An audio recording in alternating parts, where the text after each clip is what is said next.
استغفار پر یہ سبق ہے۔ پہلے میری بات یہ یاد رکھیے کہ استغفار اٹھتے بیٹھتے بہت پڑھیے، اور میں نے 40 استغفار 26 صورتوں میں جمع کر دیے ہیں۔ یہ قرآن کے استغفار ہیں، اسے پڑھنے کا بہت اہتمام کریں۔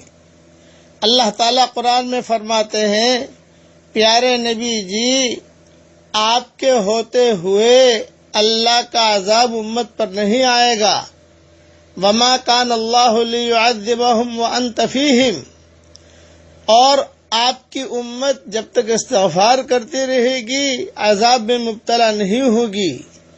وما کان اللہ لیعذبہم وانت فیہم وما کان اللہ معذبہم وہم یستغفرون۔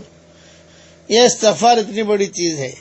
اب استغفار پر احمد ابن حنبل کا ایک قصہ مختصر سا سن لیجئے۔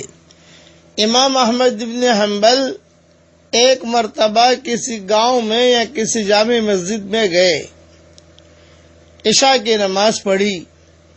عشاء کی نماز پڑھنے کے بعد خوب سردی تھی، امام صاحب بیٹھ گئے اپنا کام کرنے کے لیے۔ مؤذن آیا، مؤذن نے کہا کہ دیکھیے حضرت، ہماری مسجد کا قانون ہے کہ نماز کے 1 گھنٹہ کے بعد مسجد بند کر دیتے ہیں، آپ باہر چلے جائیے۔ امام صاحب نے کہا بھی میں شہر کا مفتی ہوں، شہر کا عالم ہوں، یہ کہا بھی میں نہیں جانتا کسی کو، آپ باہر جائیے، میری ڈیوٹی ہے۔ امام صاحب باہر نکل گئے۔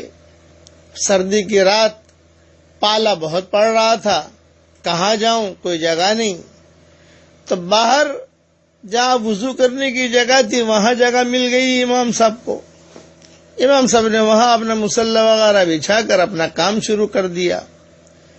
تو کتابوں میں لکھا ہے کہ 1-2 گھنٹے کے بعد پھر مؤذن آیا، بھئی آپ کو میں نے مسجد سے نکالا اور آپ نے یہاں ڈیرا ڈال دیا، یہاں سے بھی نکلیے آپ۔ تو مسجد سے باہر کر دیا ایک دم اور دروازہ بند کر دیا۔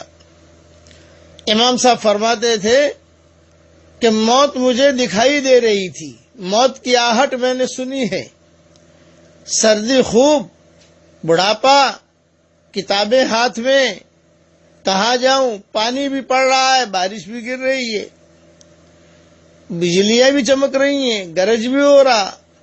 مسجد کے قریب ایک خباز تھا، روٹی بنانے والا، اس نے دیکھا کہ کوئی بوڑھا آدمی ہے، پریشان ہے۔ اس نے فوراً امام صاحب کو بلا لیا کہ چچا یہاں آ جاؤ۔ وہ روٹی بنانے والا جو خباز تھا وہ نہیں جانتا تھا کہ یہ احمد ابن حنبل ہیں۔ امام صاحب چلے گئے، اس نے اکرام کیا۔ تہجد کا وقت ہوا تو امام صاحب تو اپنا کام کر رہے تھے، سردی کی راتیں ویسے بھی لمبی ہوتی ہیں، تو علماء نے لکھا ہے کہ وہ خباز اٹھتے بیٹھتے ایک ہی جملہ کہتا تھا، استغفر اللہ، استغفر اللہ، استغفر اللہ۔ میں آپ کو نصیحت کرتا ہوں کہ آپ اور ہم کہیں اے اللہ معاف کر دے، اے اللہ معاف کر دے، اے اللہ معاف کر دے، اٹھتے بیٹھتے۔ وقت آئے گا، گھڑی آئے گی، اللہ کہہ دیں گے میں نے معاف کر دیا۔ امام صاحب سنتے رہے تو امام صاحب نے خباز سے کہا کہ بھی تیری زبان سے میں نے استغفار بہت سنا ہے، ہر روٹی کے اوپر، ہر پیڑے کے اوپر تو استغفر اللہ، استغفر اللہ کہتا ہے، کب سے تیرا معمول ہے؟ اس نے کہا 20 سال سے میرا یہ معمول ہے، اور میں جو دعا کرتا ہوں اللہ میری دعا قبول کر لیتا ہے، لیکن 20 سال سے ایک دعا کر رہا ہوں جو اب تک میری قبول نہیں ہوئی ہے، میں انتظار میں ہوں کہ میری وہ دعا کب قبول ہوتی ہے۔ امام صاحب نے کہا ابھی کون سی دعا ہے تیری جو اب تک قبول نہیں ہوئی؟ تو اس نے روتے ہوئے کہا میں 20 سال سے دعا کرتا ہوں کہ اے اللہ احمد ابن حنبل سے میری ملاقات کرا دے۔ امام صاحب نے جب یہ سنا تو امام صاحب کی آنکھوں میں آنسو آ گئے اور چمٹ لیے اس سے، یہ کہا میں ہی احمد ابن حنبل ہوں۔ جب وہ خباز نے دیکھا کہ یہ احمد ابن حنبل میرے گھر میں، ان کی اتنی کتابیں پڑھی جاتی ہیں، یہ آدمی میرے گھر میں، وہ چمٹ گیا اور رونے لگا۔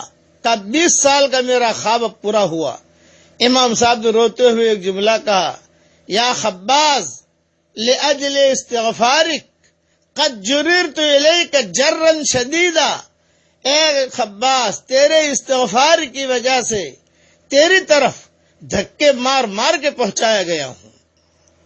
وہ دھکے مار رہا تھا مؤذن، میں سمجھ نہیں رہا تھا اللہ کا نظام، تیرے استغفار کی وجہ سے تیرے گھر میں پہنچایا گیا ہوں۔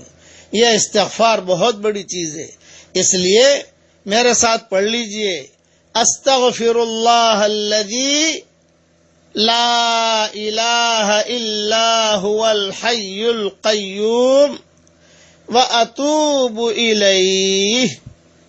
40 استغفار میں نے جمع کر دیے ہیں 26 صورتوں کے اندر، نئی 26 صورتیں جو ترجمے والی آئی ہیں، وہ استغفار کا روزانہ صبح شام اہتمام کیجئے۔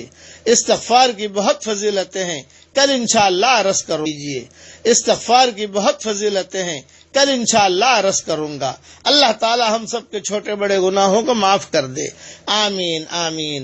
والسلام علیکم ورحمۃ اللہ وبرکاتہ، وآخر دعوانا ان الحمد للہ رب العالمین۔